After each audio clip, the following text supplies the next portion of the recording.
I always think it's that ironic that we celebrate right after Christmas this feast of the Holy Family, considering that we spent just a couple days ago our Christmas with our families.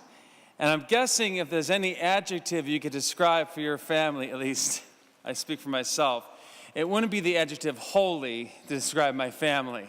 You know, it's that one time, or there's probably twice a year when, well, you see all your family, right?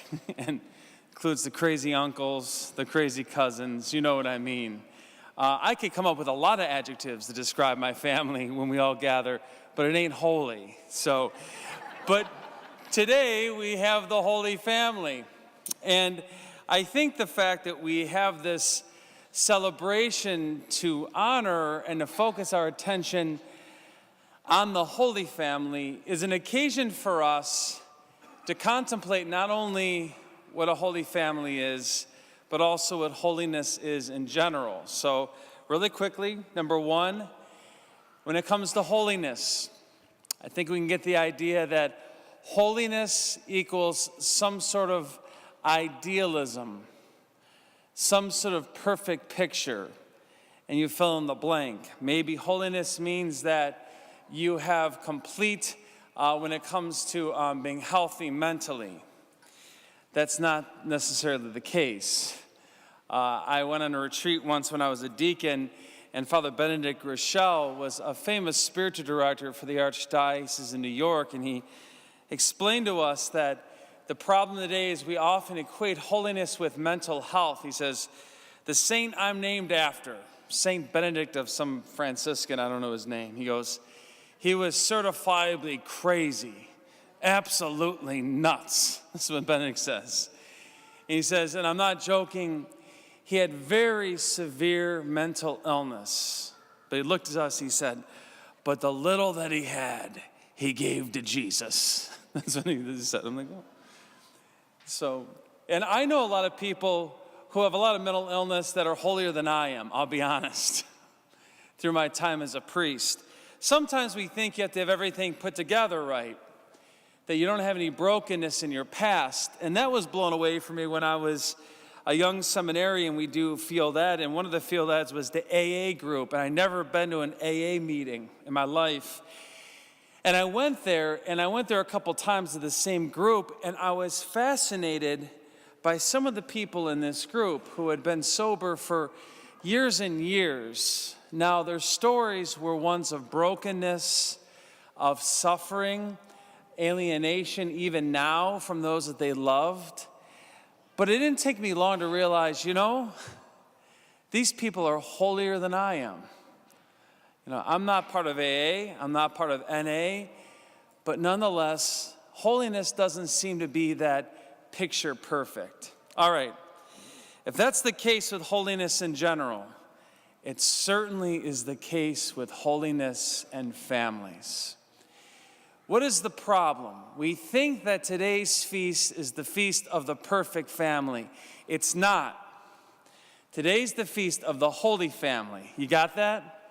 Is it the feast of the perfect family? No, it's not. It's the feast of the Holy Family. Oftentimes we think perfect or holy are synonymous. We think that holy means perfect, means idealistic. You're a Hallmark card. We think it's kind of like, and this is way before my time, that Leave It to Beaver model, right? The perfect mom and perfect dad, and nothing goes wrong except one of the kids chews too much gum, and all the kids never break curfew, and you list all your things, right? Oh, they have the perfect family. And we might think of the guy across the street and his family, oh, they're perfect. They don't have problems like my family. Well, they might be perfect. I doubt they are. But it doesn't matter, because today is not the feast of the perfect family. Today's the feast of the Holy Family, and that's a lot different. Let's take a look at what we celebrate today. Our Holy Family we celebrate is one that began when a girl who was 14 got pregnant out of wedlock, or at least betrothed or engaged to her husband.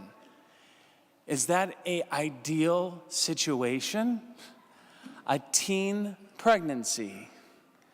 without marriage. Number 2, pregnant wife and husband go on a trip to be, in terms of their census, and she gives birth in a barn, leaving the child in a manger with barn animals. Abject poverty, not ideal place for a baby with a bunch of animals.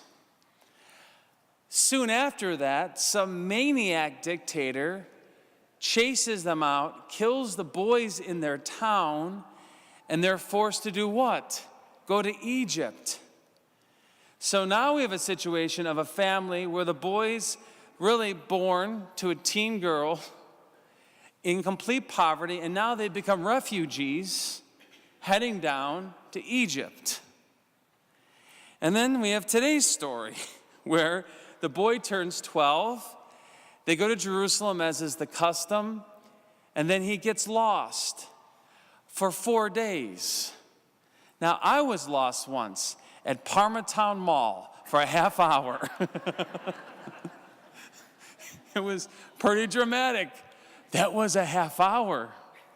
These parents lost their kid for 4 days, all right? That's one day we're like, where's Jesus? It took them a day to realize it. Oops. And then it took them 3 days to find him. Is that ideal? Is that your normal family? No. But they're not the perfect family, are they? They're the holy family. We know at the end of their lives, in terms of Jesus' life here on earth before his ministry, that he didn't have a dad, that Joseph died before he hit 30. They often think he died when Jesus was probably in his early 20s. Mary raised her boy as a single mom, as a widow. Okay, is that perfect? No, but they were holy.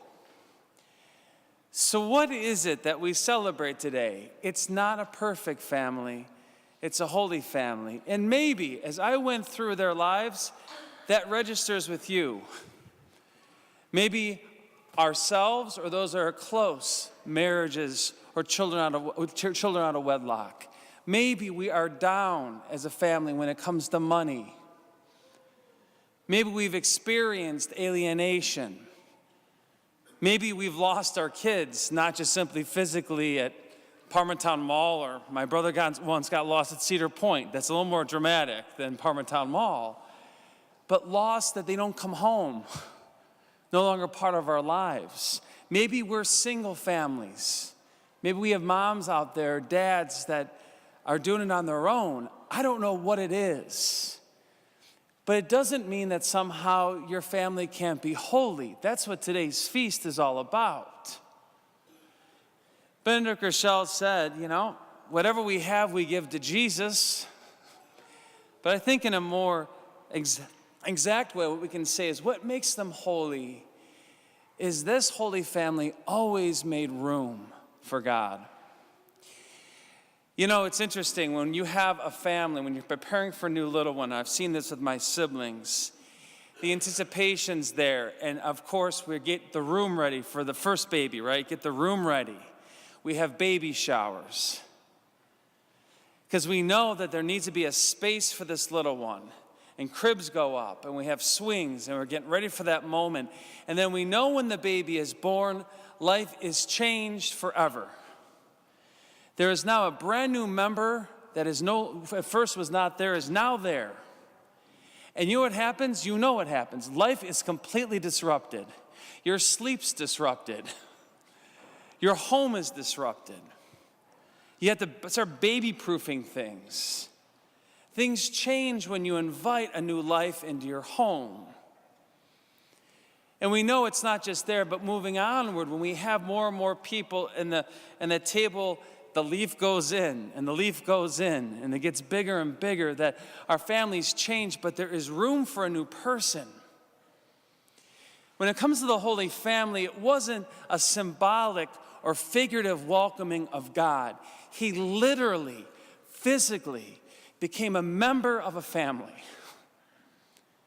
God in Jesus Christ made his dwelling in that home. And what we know about first century AD in Palestine is, thank God Joseph was a carpenter, because he probably had to put an addition on to their little hut. And things were disrupted then just as it's disrupted now for us. But the point was, there was a space, there was a place for God in that home. That Jesus had a place where he was nurtured, welcomed, and loved.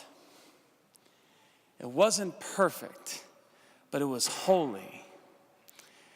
The challenge today, I think, is, are we willing to do that? Despite the fact that we have broken families, are we willing to make space in our homes? The readings account for what are those virtues? The kindness we owe each other as family members, the love, Lord knows the patience, taking time for each other, as moms and dads placing faith at the center, not just of Sunday, but what our family is part of. Do we make room in our homes for Jesus? That's what made it a holy family. Joseph and Mary made room for God in their home. Do we do this by creating a home that places God as an important part, that has a space, that indeed nurtures in all that we do, in the love and respect and patience we have for each other? Again, what all of us are called to as a family. I pray this day that as the church celebrates a holy family, we realize it's not about perfection, thank God. But what God calls all of us to is so much more important. That all of us are called this day to have holy families.